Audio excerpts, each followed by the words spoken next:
Hola, ¿cómo están? ¿Bien? A los que no he saludado, bienvenidos.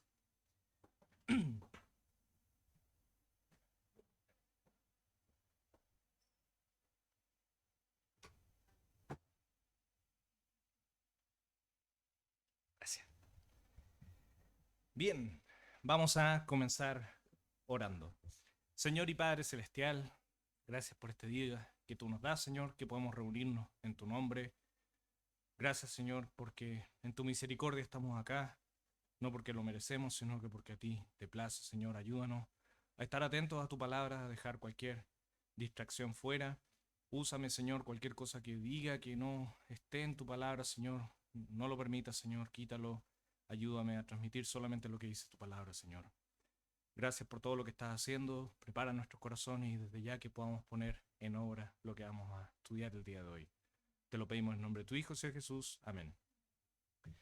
Bien, estuvimos viendo yo estuve en la otra escuela dominical, pero estuvieron estudiando acerca de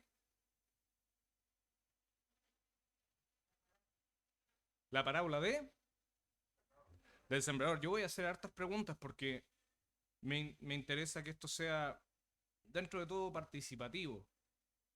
Además, los pasajes que vamos a estar estudiando hoy día son como bien prácticos para nuestra vida. Entonces, para que parezca un poquito más de escuela dominical, voy a hacer hartas preguntas, ¿ya? Así que ustedes van respondiendo, van a ir leyendo junto a mí.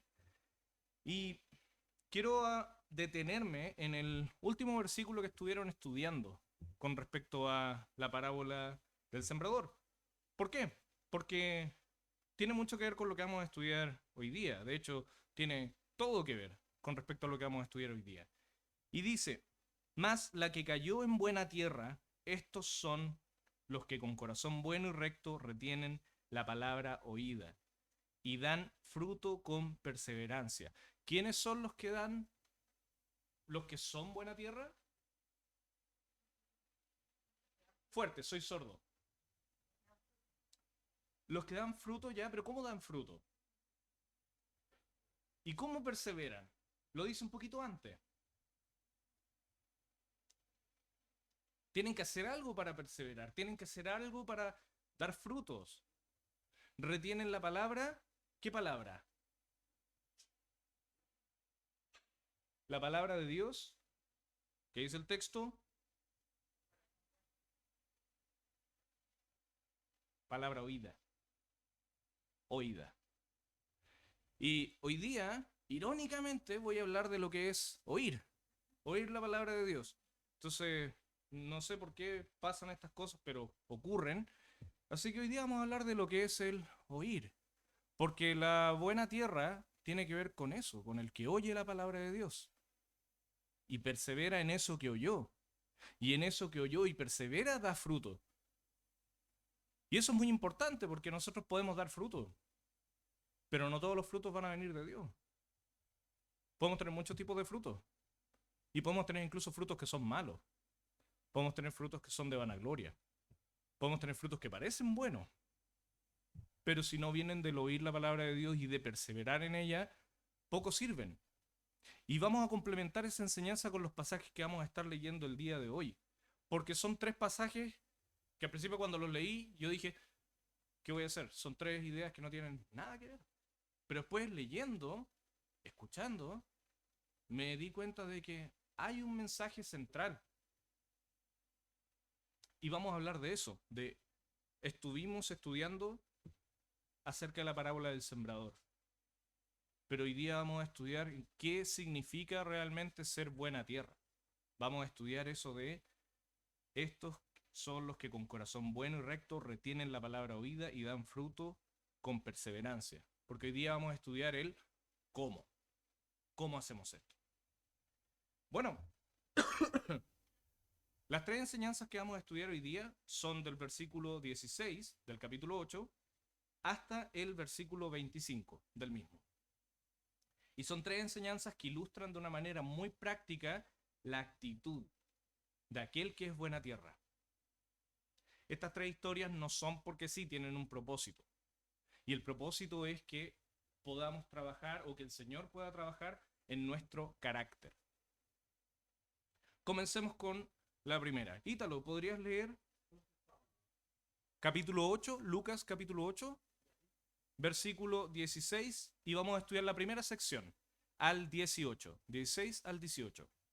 Nadie que enciende una luz la cubre con una vasija, ni la pone debajo de la cama, sino que la pone en un candelero para los que entren vean la luz. Porque nada hay oculto que no haya de ser manifestado, ni escondido que no haya de ser conocido, y salir a la luz. Mirad pues cómo oís, porque a todo el que tiene se le dará, y a todo el que no tiene, aún lo que piensa tener, se le quitará.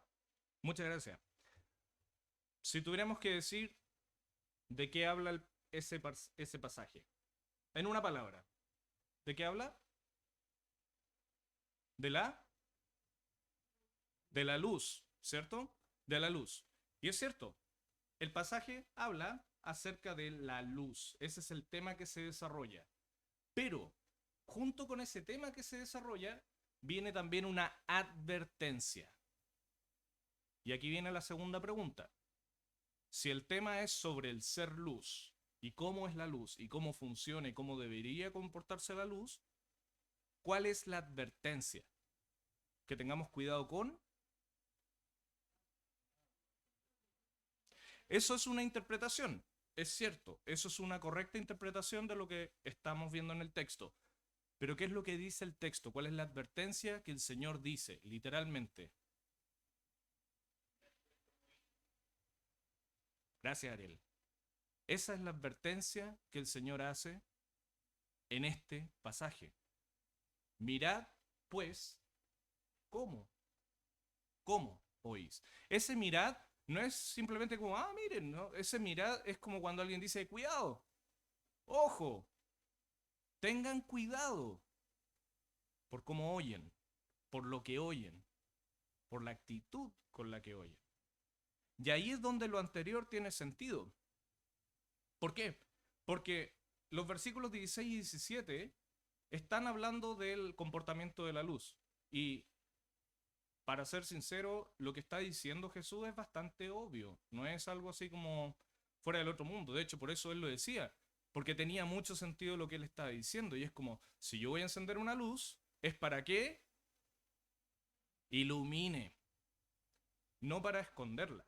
No para dejarla debajo de la cama. Y eso es obvio. Porque Jesús quería desarrollar la idea siguiente. Jesús quiere desarrollar que nosotros tenemos que tener cuidado con la enseñanza que estamos escuchando, tenemos que tener cuidado con lo que pensamos con respecto a la palabra de Dios, porque nosotros debemos comportarnos como es la luz y no como otra cosa. Así que si pensamos que no debemos ser luz o que no podemos ser luz o que qué sé yo, cuidado por cómo estamos oyendo la palabra de Dios, porque no estamos escuchando bien. Y veamos qué dice el Señor con respecto a esto. Lo primero que dice en el versículo 16 es que el que es luz no es luz para sí mismo, sino para otros. Y eso es una enseñanza muy práctica que nosotros tenemos que entender, que el hecho de que nosotros seamos creyentes, que nosotros seamos salvos, no es para que nosotros seamos salvos, no es para que nosotros seamos creyentes y fin. No sirve de nada ser luz si no vamos a iluminar a otros. Y yo creo que Jesús está advirtiendo sobre esto porque yo creo que sabía que muchos de nosotros en algún momento de nuestras vidas nos hemos conformado con simplemente ser luz en nuestra casa. O no iluminar cuando hay que iluminar. No tiene sentido prender la luz de día. Es cuando es de noche, cuando hay tinieblas, cuando la gente necesita ver. Cuando el mundo va en contra de lo que Dios dice. Ahí es cuando el mundo necesita ver la luz de Dios. Pero a veces pensamos, no, ¿para qué voy a prender la luz de noche? Mejor ahorro electricidad. Si igual se ve. El Señor nos exhorta y dice, bueno, si vamos a hacer luz, debemos iluminar a otros. No sirve que seamos luz debajo de la cama, en nuestra pieza. En otras palabras, hermano, es dura la enseñanza porque si no soy luz para otros en estos momentos, como luz no sirvo. Y creo que eso es algo que el Señor es bien categórico. No anda con juegos al decir que nosotros somos luz. ¿Y qué versículo dice eso? Efesios capítulo 5, versículo 8.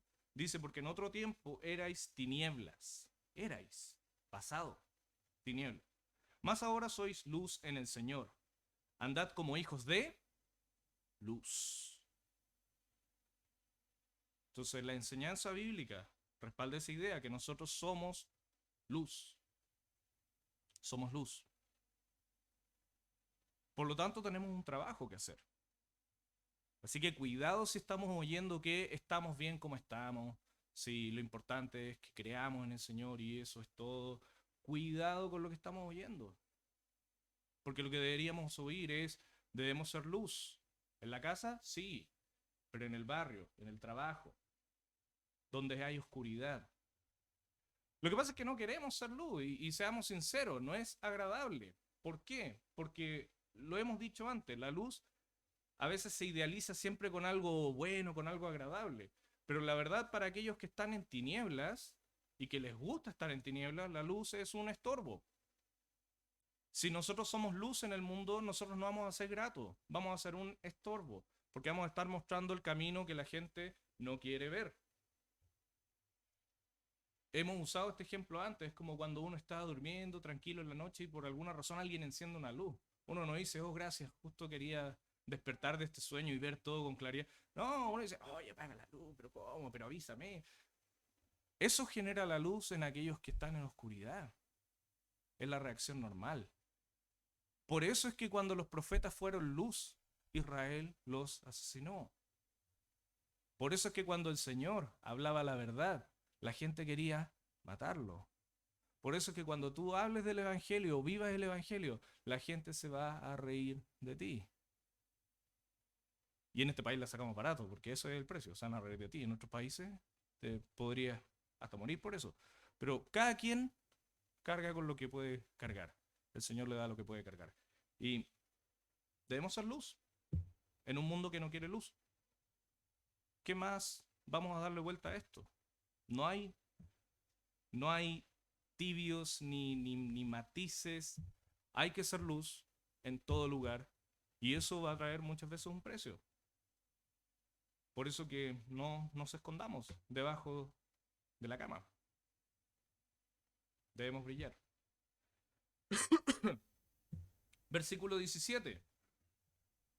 Dice, porque no hay nada oculto que no haya de ser manifestado, ni escondido que no haya de ser conocido y de salir a la luz. ¿Qué podemos sacar de acá? Que como buena tierra no puedo ser hipócrita, aunque quiera. A veces quiero, pero no se puede. Porque todo lo que yo siembre va a dar un fruto. Y a lo mejor podemos pensar que nadie se da cuenta, que nadie sabe que puedo tener este juego de doble vida, de que un día sí, que un día no, que hoy día falta la iglesia, que no leo la palabra, que no sé. Podemos tener este juego, que a veces lo tenemos, yo a veces lo tengo, pero eso va a dar frutos.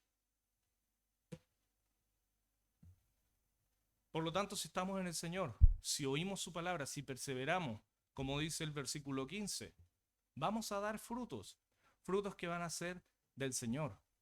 Pero si no estamos en el Señor, si un día estamos y otro día no, si estamos pecando sin que nadie lo sepa, eso también va a dar un fruto. Y el fruto es visible, es evidente, se va a saber. Y eso es lo que dice el Señor, se va a saber. Y eso va a traer consecuencias. Tanto los frutos buenos como los frutos malos, todos saldrán a la luz. Y todos vamos a generar frutos. Entonces, no se trata de que hay algunos creyentes que, wow, son súper maduros espiritualmente y miren los frutos que dan. En cambio, yo quisiera dar frutos, pero no doy fruto. Hermano, sí da frutos, sí damos frutos, pero no buenos frutos. Pero no podemos no dar fruto. ¿Se entiende la idea? Estamos generando frutos. La pregunta es, ¿qué frutos estamos generando? ¿Qué frutos quieres generar? Porque frutos vas a dar. No podemos escapar de eso. Es como suele decir la gente, si tú plantas manzanas, aunque quieras peras, vas a obtener manzanas.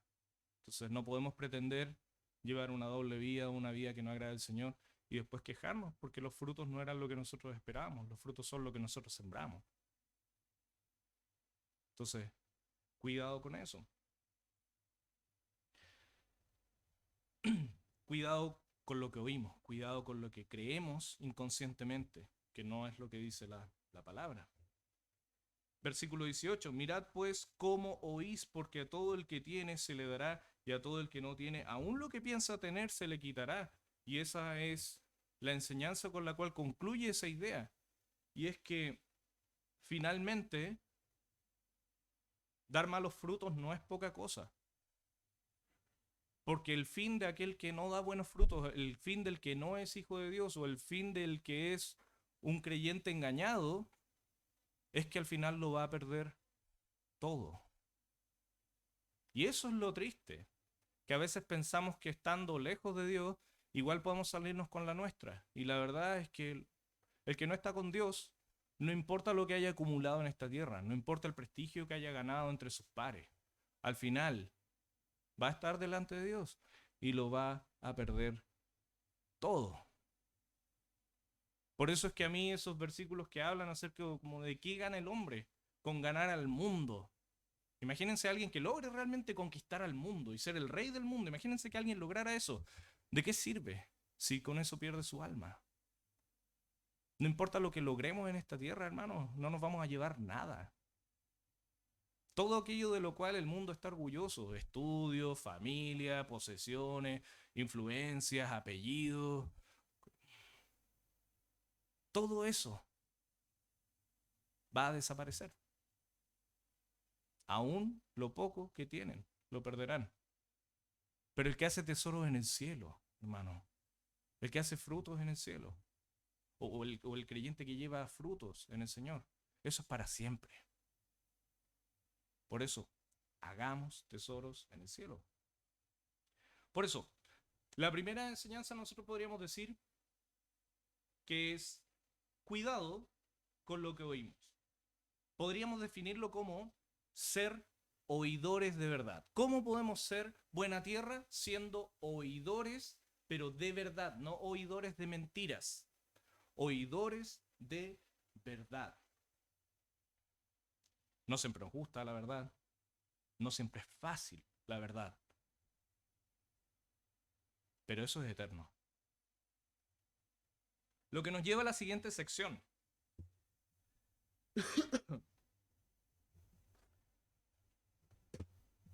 Le voy a pedir a Gustavo que lea fuerte y claro la sección que está en el Lucas 8, para los que a lo mejor no saben dónde estamos en Lucas capítulo 8, versículo 19 al 21. Gustavo, ¿podrías leer eso, por favor?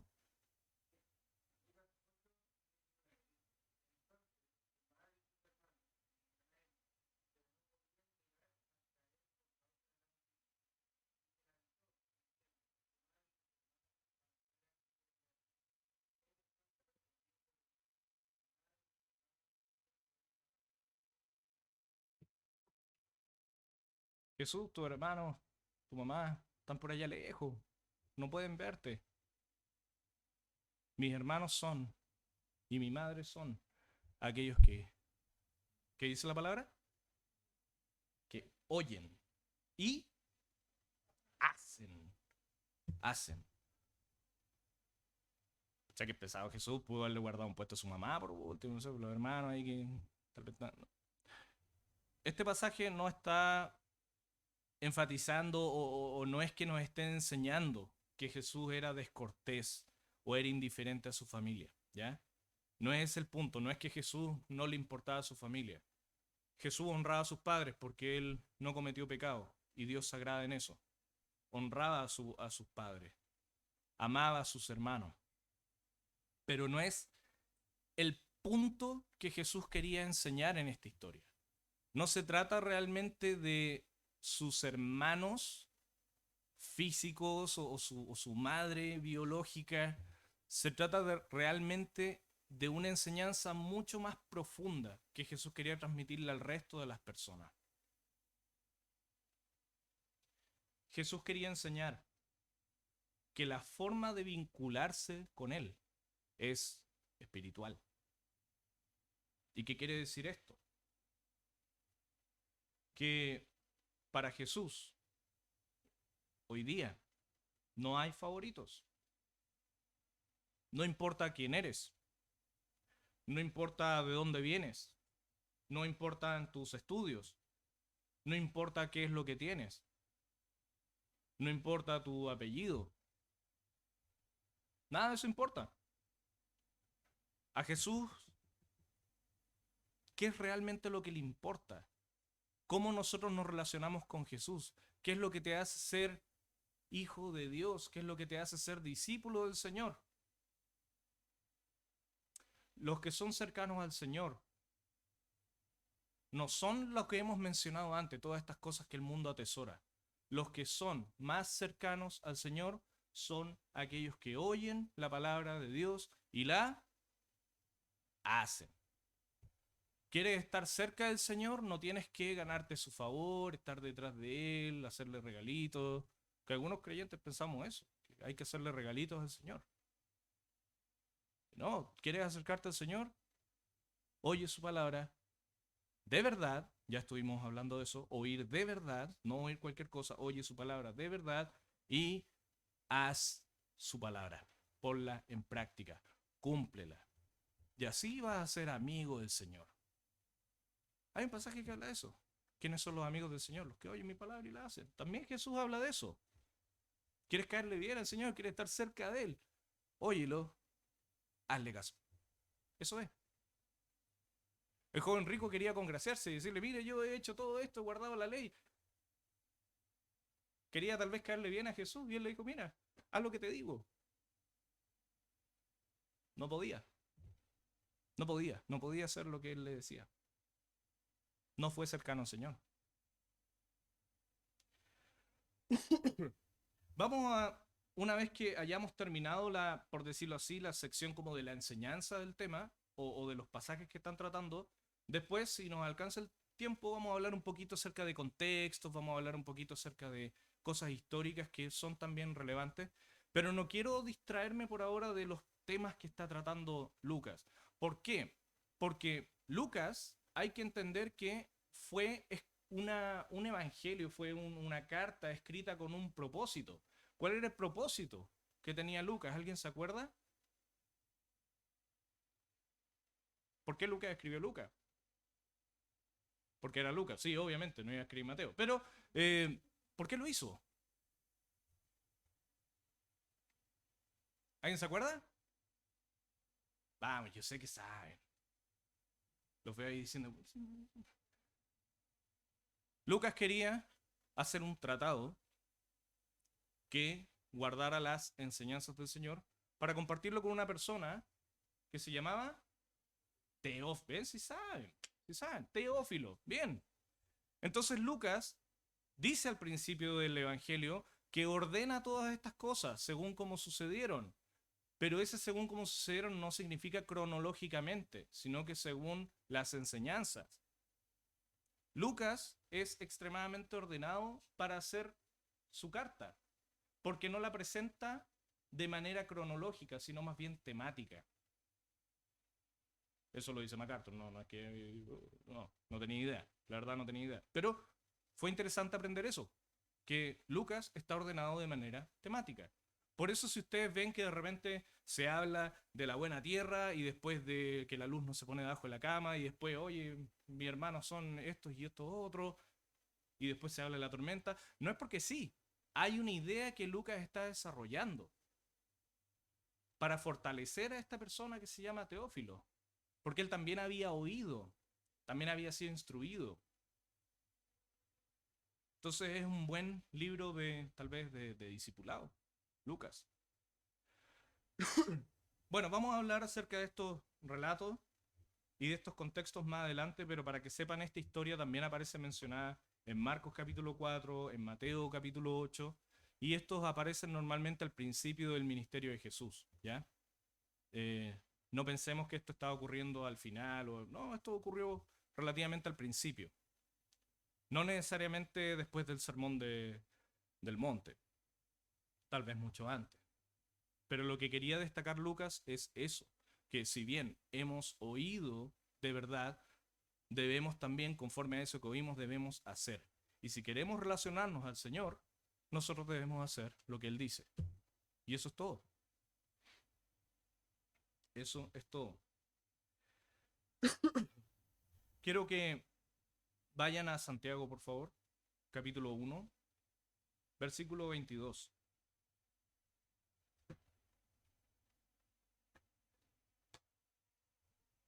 El primero que llega, levanta la manito, por favor.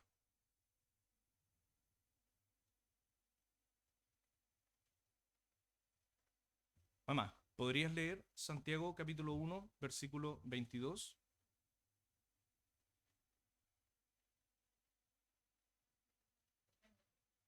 ¿Ah? Ah, está bien.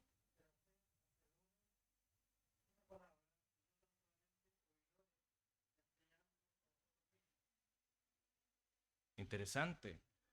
Aquí tenemos un pasaje que complementa esta idea que estamos desarrollando. Pero sed hacedores de la palabra, no tan solamente oidores. A veces queremos venir a escuchar la palabra de Dios. Ah, ¿qué fuiste el domingo? No, fui a escuchar la palabra de Dios. ¿Escuchaste la palabra de Dios? Sí, escuché la palabra de Dios. ¿Y qué vas a hacer el próximo domingo?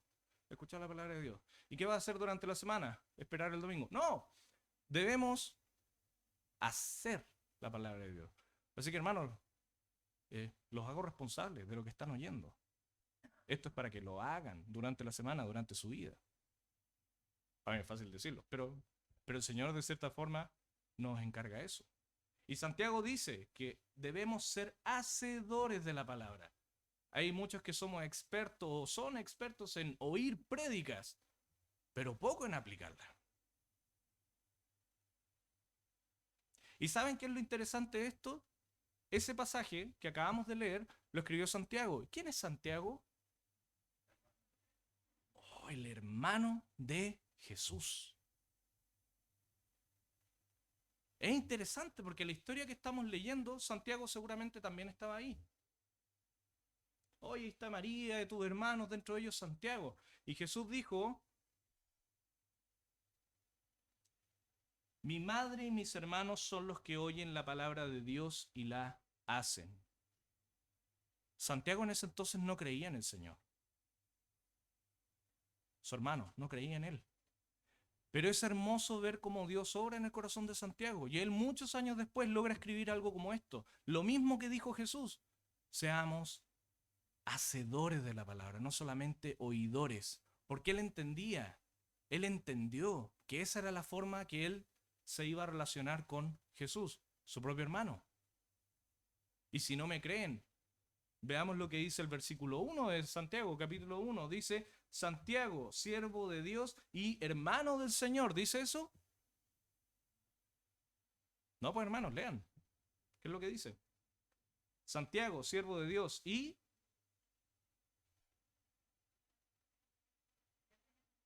del Señor Jesucristo. Santiago, si en algo podía jactarse, era que era hermano del Señor. Yo lo habría hecho. Yo habría dicho, soy Miguel, hermano de Jesús. A lo mejor ustedes son discípulos de Jesús, pero yo soy el hermano de él. También soy siervo, pero soy el hermano.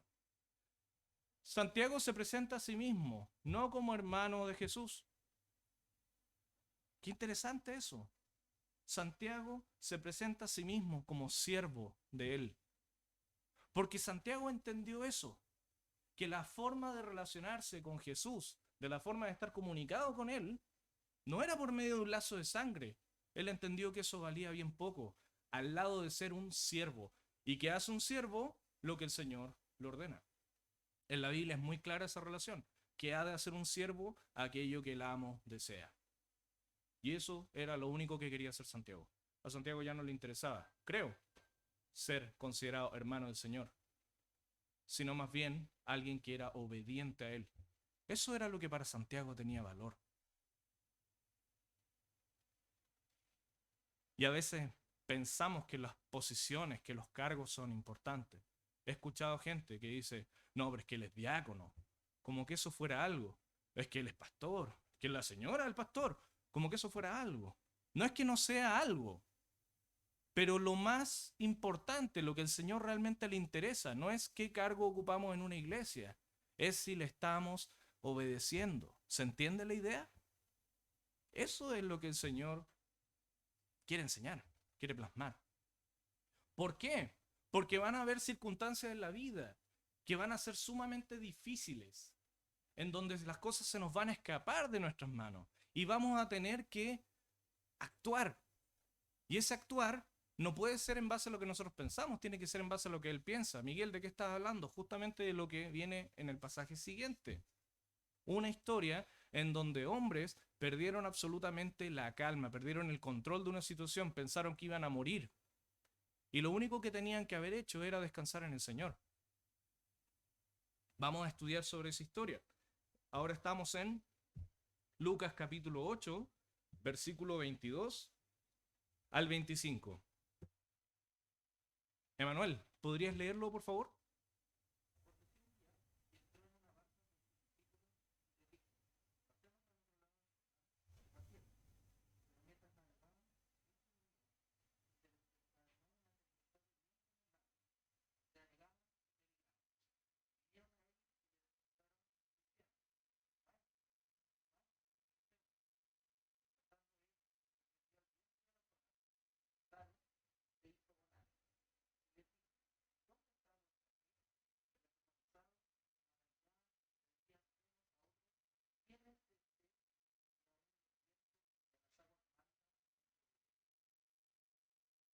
Muchas gracias. Este pasaje normalmente nosotros lo enfocamos, y está bien, no es un error hacerlo en cuanto a la autoridad que tiene Jesús sobre la naturaleza. Hemos visto a lo largo del Nuevo Testamento que Jesús tenía autoridad sobre el hombre, sobre los espíritus, sobre incluso el mismo Satanás, que no pudo prevalecer contra él, sino que huyó de él. Jesús tenía autoridad incluso sobre su propia vida, porque él dijo, ustedes no me van a matar, a mí nadie me mata. Yo entrego mi vida y si quiero la vuelvo a tomar. Entonces Jesús tenía autoridad básicamente sobre toda la creación. No hay nada sobre lo cual el Señor no tenga autoridad. Y eso incluye en este pasaje la naturaleza, el viento, las olas. Incluso de eso tiene poder. Jesús no se jactaba de eso, simplemente era su esencia divina. Quiero hacer una aclaración, me equivoqué. Antes dije que Marcos capítulo 4 y Mateo capítulo 8 hablaba acerca de los hermanos de Jesús. No, me equivoqué. Habla del pasaje que estamos leyendo ahora, ¿ya? Acerca de Jesús en la marea, todo eso.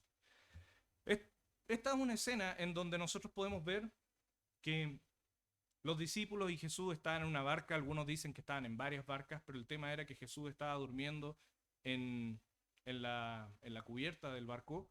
Y empieza esta tempestad, empieza estos vientos a azotar el barco de una manera tan fuerte, hermanos, que unos pescadores que vivían en ese mar, porque esto ocurrió en el noreste del mar de Galilea, una zona ultra requete contra conocida por Pedro y sus hermanos y todos los que eran pescadores. Creo que cerca de la mitad de los discípulos de los apóstoles eran pescadores. Y cosa de que ellos le hubiesen dicho al Señor, Señor, no ves esta tormenta, nos vamos a morir, nos tiramos.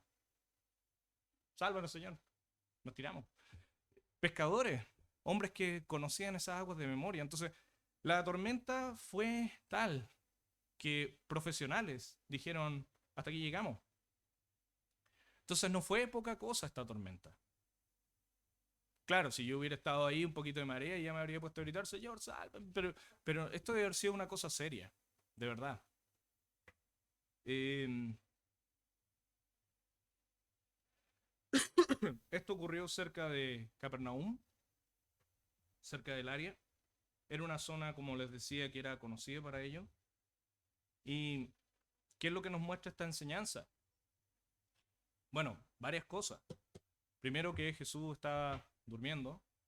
Eso nos muestra, uno, que él está cansado, si no, no habría dormido.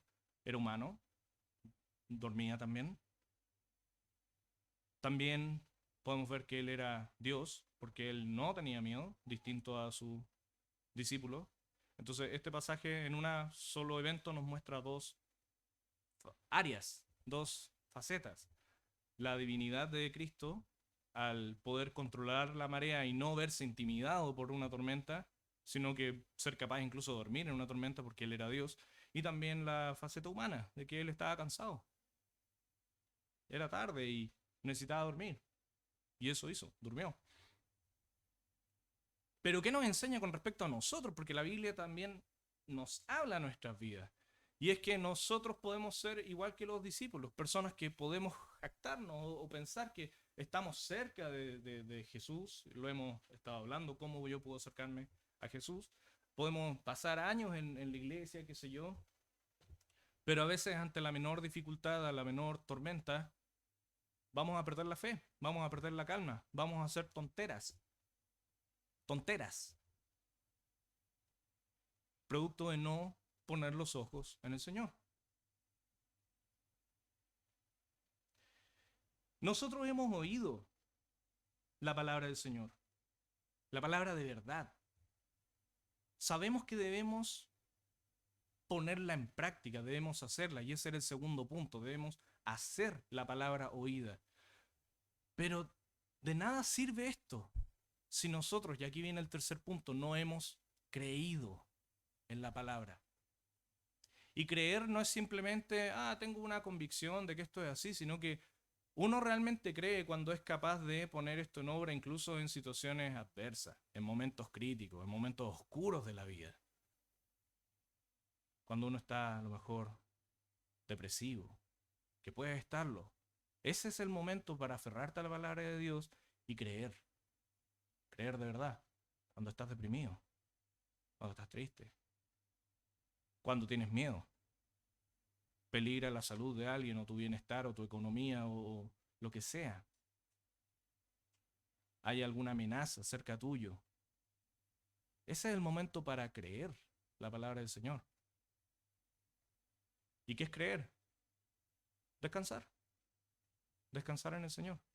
No es que todo te dé lo mismo, pero muchas veces oramos por algo y al día siguiente oramos por eso y oramos por otra cosa, pero no descansamos en el Señor. Por eso a mí me encanta el ejemplo de Ana, cuando ella va a orar al templo y ella tenía una angustia tremenda en su corazón. Ella derramó su corazón y lloró al Señor. Pero no solo lloró, oró. Y cuando terminó de orar, descansó. Ella no sabía que Dios había escuchado su oración. Ella no sabía que Dios le iba a contestar su oración. Ella solo sabía que su oración estaba en las manos del Señor. Y en eso ella descansó. David lloró, ayunó y oró incesantemente por su hijo, que Dios había declarado que iba a morir. Y David oró al Señor, lo entregó en sus manos, rogando para que si eso fuera su voluntad no ocurriese. Murió igual. Y cuando el hijo murió, David continuó. Se secó sus lágrimas, se vistió, comió. Seguramente estaba triste, pero él descansó en que le había entregado eso al Señor, la vida de su hijo. El Señor se lo llevó, pero él en eso, él descansó. ¿Porque se hizo lo que David quería? No, porque él creía en Dios.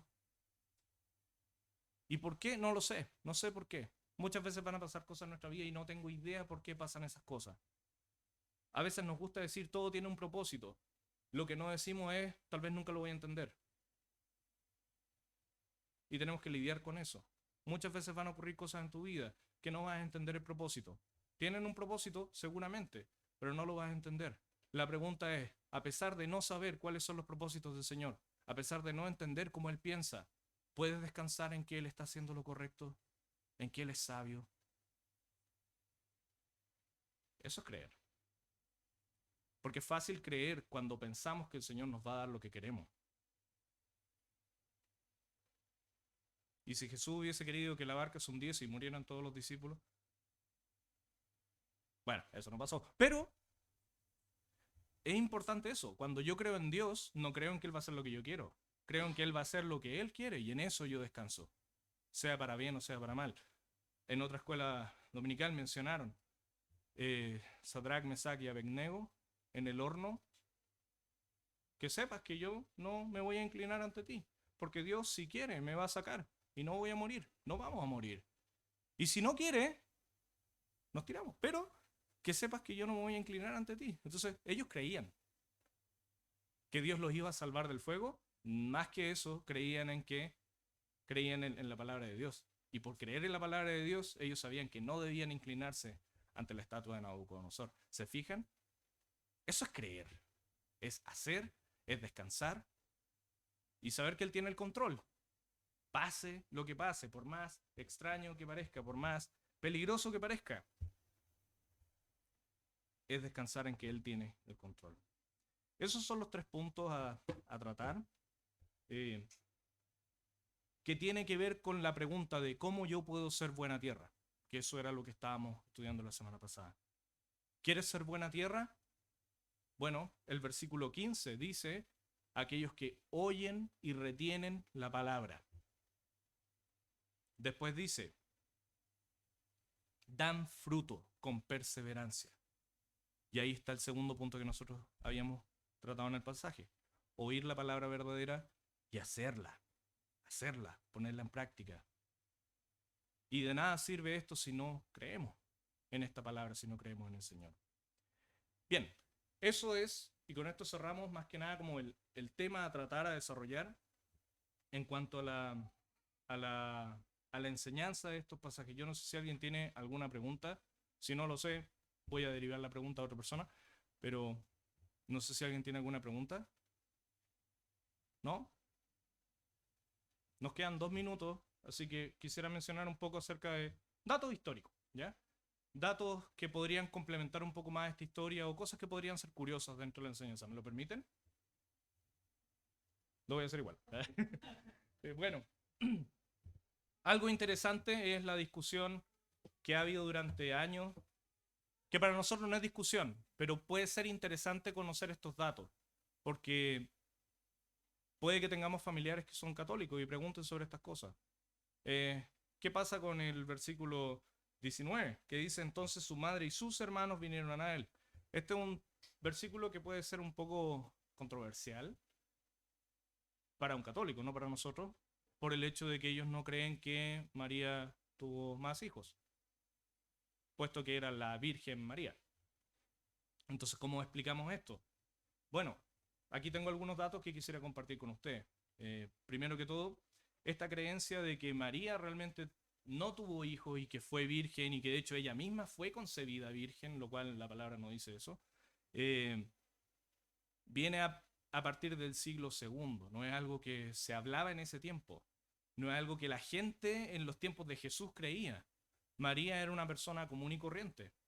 Era la madre del Señor y fue honrada por ello. Pero esta adoración, esta creencia de que fue eternamente virgen, es algo que apareció durante el segundo siglo y producto de otros escritos, nada bíblico. Y de hecho ustedes no van a encontrar ninguna profecía en el Antiguo Testamento, no van a encontrar nada que sostenga que la madre de Jesús iba a ser eternamente virgen o haber sido concebida, o sea, ella misma haber nacido de un nacimiento virginal. Esto no aparece en ninguna parte de la Biblia. Pero hay algunas personas que argumentan y que tratan de defender esta postura, porque la verdad es que hay muchas instituciones que se sostienen en que María es la madre de Dios y es casi una co-regidora. Y hay algunas cosas que nosotros podríamos observar.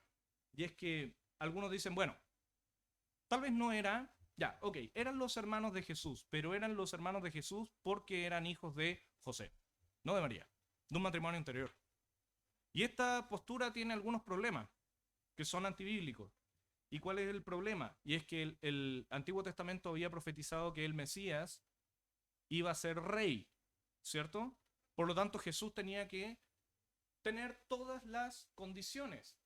Debía cumplir con todos los requisitos para ser considerado rey.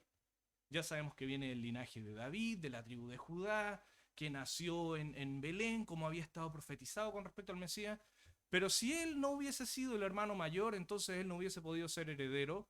Y por José viene también el linaje de David. Entonces, si Jesús no hubiese sido el hermano mayor y hubiese tenido hermanastros de un matrimonio anterior de José, él no hubiese podido ser heredero, por lo tanto no habría podido ser rey. No se cumplen las condiciones. Entonces, si queremos sostener que María fue eternamente virgen, no podemos sostener que Jesús cumplía con todas las condiciones para ser el Mesías. Es que mira, la palabra que se usa ahí para decir hermanos también puede ser interpretada como primos. ¿Han escuchado eso? Bueno, la palabra, yo no tengo idea de griego, pero esto lo leí en un libro. La palabra que se usa es adelphos. Y no hay ninguna parte en el Nuevo Testamento en donde la palabra adelphos se use para hacer referencia a primos. Ninguna. Pero es que, Miguel, la palabra adelphos puede significar muchas cosas. Sí, es verdad. La palabra adelphos puede ser usado para dar distintos significados a la palabra hermano. Pero nunca primo. De hecho, la palabra que se usa para decir primo en el Nuevo Testamento es anepsios. Y esta palabra la usa Pablo para hablar de la relación que tenía Marcos con Bernabé. Entonces, no hay por dónde decir que eran primos. No se puede. Es más, el Salmo 69 profetiza que el Mesías iba a tener serios conflictos con sus hermanos. Físicos, biológicos, le iban a dar la espalda. Dice en el versículo 8 del Salmo 69 eso, que sus hermanos le iban a dar la espalda, los hijos de su propia madre. Y eso ocurrió. Entonces, ahí hay algunos puntos que nosotros tenemos que tener bien claros para sostener esta idea. Bien, eso son algunos datos que creo que era bueno compartir. No sé si alguien más tiene alguna pregunta. Bien, lo vamos a dejar hasta ahí entonces. Oremos. Señor y Padre Celestial, gracias por tu palabra, gracias por todo lo que estás haciendo. Y como decía tu palabra, ayúdanos a ser oidores de verdad, a ser hacedores de tu palabra y a creer en esta palabra, Señor. A veces oímos, pero olvidamos tan rápido, Señor. Ayúdanos en nuestra debilidad. Te agradecemos por todo lo que estás haciendo y por todo lo que vas a hacer. En el nombre de tu Hijo, Señor Jesús, oramos. Amén. Bien, hermanos.